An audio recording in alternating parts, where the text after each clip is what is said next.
Infertility affects 1 in 6 couples worldwide, but so many people suffer in silence because of shame, guilt, or society's expectations. People always seem to ask couples without children, when are you going to have a baby? Well, it's not that easy, and it's not a necessary question. This week is National Infertility Awareness Week to raise awareness about the challenges of infertility, the need for compassionate support, and advocate for access to fertility care. So joining us to talk about these things and a community walk that caps off Infertility Awareness Week here in San Diego are Emily Silva Hockstra and Carly Malone. Ladies, thank you so much for joining us. You're both with San Diego Walk of Hope. Right. Yes, thank you for having us. Okay, so Emily, let's start with you. Tell people about the National Infertility Association Resolve. So the National Infertility Association started 50 years ago at someone's kitchen table. Aww. She just wanted people to have access to fertility care because she had her own issues. Affordability, and also support groups to really have people know that they're not alone in this journey because it's very isolating. You know, it is isolating, but it's very common. Mm-hmm. I mean, I feel like I meet more people that are having fertility issues than I meet that do not have any, right? It's very true. So what are some of the biggest issues for people dealing with that? You're talking about the support. You think the lack of support is one of the biggest issues? Affordability. Mm-hmm, yeah, and access, you know. With Resolve, that's what they're really all about, is getting people to talk about it. You're saying that you meet so many people that are struggling with that, but it's really so stigmatized still to this day. And so people like us that have been through it ourselves, we know how it's really isolating and really a lonely experience personally, and for couples that are going through it. There's still a lot of stigma out there, and that's wonderful that you and we have met so many people that are going through it, but there's still so many people that suffer in silence. So we really want to bring awareness to the issue. That's what Resolve stands for. That's what the Walk of Hope stands for as well, is bringing awareness, bringing a sense of community, because when you realize that it is so common, 1 in 6 people of reproductive age are going through these struggles to build the families that they're so wanting to have.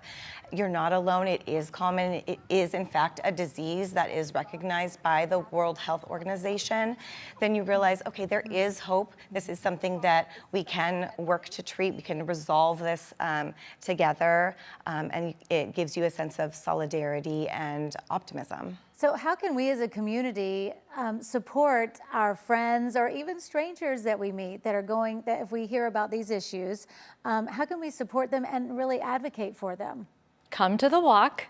Number one. There's so many great resources there to help you understand the issue more. But if you find out that one of your friends or family members is going through it, definitely don't ask them when they're going to have a baby. Just sit with them and allow them to go through it and feel the feels and not be positive about it. Sometimes you have to let people cry. Yeah.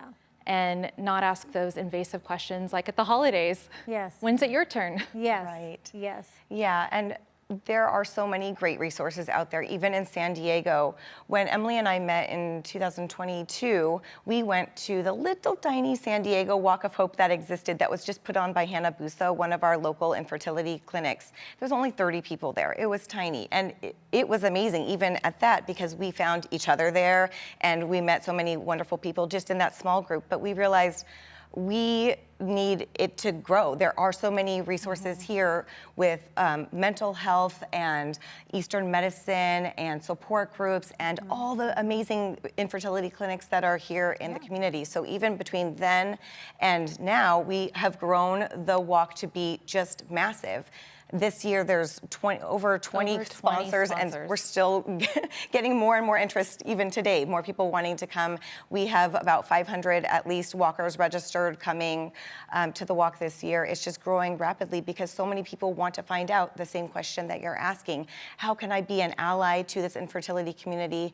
If I'm in the infertility community, how can I find out what resources there are just in my neck of the woods? Because there's not really like one database where you can just find it all. Yeah. So if you can come here, even this one day of the year, to just network with each other, see what resources are there, and find that I don't know, that information and that common Yeah, I mean, that's where you're going to find your sense of community. If you are feeling isolated about this, right? I want everyone to find their Carly. Oh, that's amazing. And y'all met at the walk, because I read that it did. started in like 2019 with just a few dozen people. Yes. Yeah. And now you may have 500 people there this Sunday. Yes. Right. There are walks all over the country because Resolve is the National Infertility Association, and they're back on the East Coast. And back there, they're like a household name. You know, people know them really well. But over here, way over here in California, people don't know them quite as well. But we're getting there. And so over there on National Infertility Week, which is this week, they've lit up the Empire State Building orange. Orange is the color of infertility, in case anyone doesn't know. That's why our shirts. But this year's the first year that we have gotten the support of San Diego. San Diego has shown such great support for us, and so we've had some amazing members in our community work toward that. And so the convention center is going to be lit up orange in honor of Infertility Week here. It's tonight. So if anyone's down in the downtown area, you can see the sails on top of the convention center will be lit up orange, as well as the county building. So And then San Diego's really an honor. Sunday is when your walk is. It's from 10 a.m. to noon at NTC Park and Liberty Station. Do people need to sign up and register in advance, or they can just show up? We'd love it if people could register in advance. Instagram at San Diego Walk of Hope. All the information's there. But if you just show up and you forget, that's cool too. It's a community event. It's free. Come and meet your Carly. Come and meet your friends. It's going to help you walk through this so you're not alone. Okay, ladies, thanks so much for joining us. Thank you for having us. We hope to see you all there. Carla.